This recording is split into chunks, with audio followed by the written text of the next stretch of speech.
नारायणपुर गुरुद्वारा के समीप लगाया गया निःशुल्क ठंडे पानी का मशीन। नमस्कार, आप देख रहे हैं आरएस खबर। भीषण गर्मी और लू को देखते हुए लायंस क्लब चितरंजन रूपनारायणपुर शाखा की तरफ से गुरुद्वारा रूपनारायणपुर के समक्ष शरबत वितरण किया गया।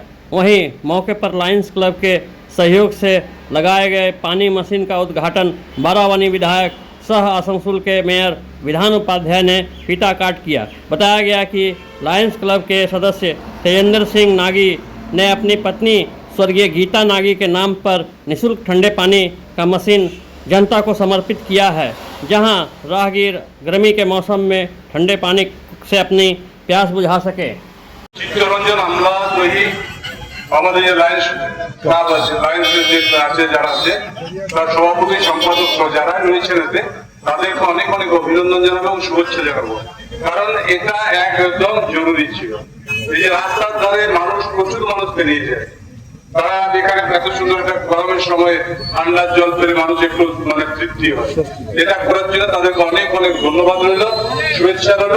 এবং আমাকে যেটা প্রস্তাব দিয়েছে যে এখানে একটা টয়লেট বানানোর জন্য, আমরা অলরেডি আমাদের যেটা রূপনারায়ণপুর মার্কেট আছে সেখানে আমরা জায়গার অভাবে ছিলাম, রূপনারায়ণপুর ডাবল মোড় যেটা আছে জায়গার অভাবের জন্য আমরা একটা বানাতে পারলাম না। তো নিশ্চিতভাবে যাতে তাড়াতাড়ি হয় তার ব্যবস্থা আমরা করবো। ধন্যবাদ, নমস্কার।